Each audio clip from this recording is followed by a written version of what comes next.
Hello everyone, I'm Shen, a research associate here at EIC Group under the supervision of Monica and Greg. Welcome to this talk. Today I will talk about our recent findings on battery cell level performances and their relation with cell internal inhomogeneities. In the electrochemical world, problems are usually divided by different levels from engineering scale down to nanoscale chemistries. Here, the Innovate UK Batman project covers these levels for aggressive heavy-duty vehicles through research. Our work is focused on battery cell level, which is a strong link connecting the battery application in engineering and fundamental studies. For experimental study, we constructed bespoke battery testing platforms from cell choice to system management. For simulation, we developed a useful battery cell modeling toolbox. As a result, research papers are published such as CCC, the capability standard of cell heat rejection and torch cell design. More papers are on the way. Today, I would like to talk about the battery cell level performances from the view of modeling. In battery cell level modeling, the ability to predict the internal states of the cell is always pursued for better understanding of the cell behavior. In our group, we already have a distributed type model, and evolved from this model, we have developed a more flexible multi-physics model. In this model, equivalent circuit network, or called ECN, is used for electrical model, and they are distributed all over the cell domain. The electrothermal model is two-way coupled. The discretization number of taps could be flexibly changed. Based on ECN, efficient high-fidelity model for large format cell is realized. Until now, this is nearly the most comprehensive ECN model compared with literatures. This model is carefully validated using in-cell thermocouple technique. The real-time internal temperature is measured. As we can see, in simulations under normal operation, inhomogeneities always exist. These are terminal voltage output and temperature results in a normal operation of 1C discharge. The dotted curve denotes the difference of maximum and minimum OCV and temperature in the distributed model of 5,300 elements. We can see the inhomogeneity of OCV and temperature always exists. The black curves represent the output voltage and temperature results of distributed model, while the red dashed line represents the results of lamp model with only one element. We can see a difference of about 60 millivolts for voltage and 25% difference for temperature rise. Although lamp model is frequently utilized in application for fast speed, the existence of inhomogeneity causes noticeable errors.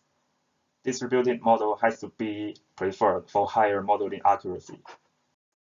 From another point of view, suppose the battery cell is under perfect management, the states are all aligned, then the lamp model becomes right.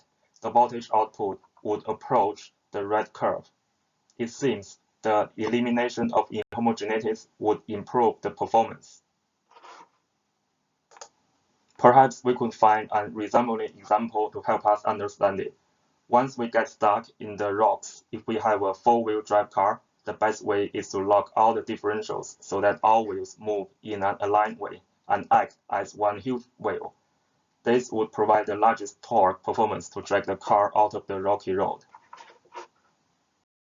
To quantitatively investigate the influence of inhomogeneity on battery performance, here is a practical application of the model. The type design could regulate the current distribution in current collector. This would theoretically induce the inhomogeneity of current density. By simulation, we found cell type design significantly affects the thermal performance. Full type design lowers down the temperature rise and temperature standard deviation. Here, the mechanism is unveiled. These are the contours in unrolled view. There is a positive feedback between temperature and current density distribution. For example, where the temperature is higher, the current density is also higher, and in return, the larger current density would generate more heat and cause higher temperature back. The positive feedback starts from inhomogeneity of current collector heat generation rate, and ultimately, it is the type design that regulates this inhomogeneity. As we can see, for a single type design, there is a severe concentration near the single type. Compared with full type design, the concentration in single type is many orders magnitude larger, and consequently, the temperature range and current density range in single type design are many orders higher than full type design. Along with type design, cooling strategy also induces thermal inhomogeneities within the cell. The heat is transferred more easily in the axial direction than radial direction. As we can see, the thermal conductivity is different. The internal thermal properties promote the temperature inhomogeneities.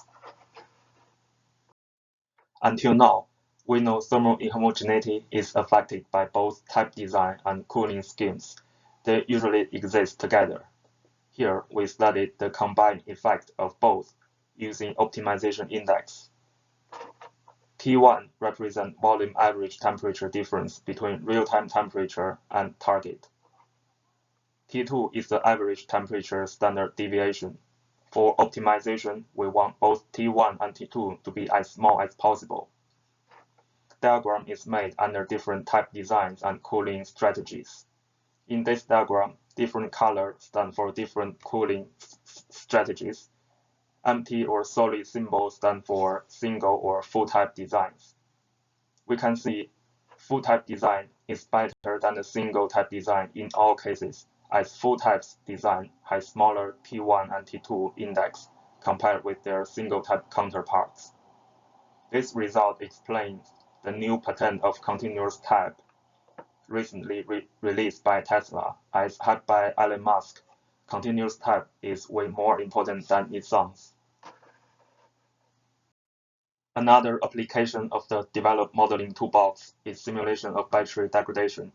Previously, I showed the study using beginning of life model. While this model could absolutely be extended to end of life model, the previous experimental research from our group shows that degradation inhomogeneity influences the lifetime of a battery cell. Compared with surface cooling, type cooling reduces thermal gradient and could extend the lifetime by even 3 times. Until now, there is a lack of a cell-level model that considers the degradation inhomogeneity under complex working conditions, such as drive cycle and complex thermal boundaries. This model is a promising way to break the bottleneck. We can see that degradation is captured by the model.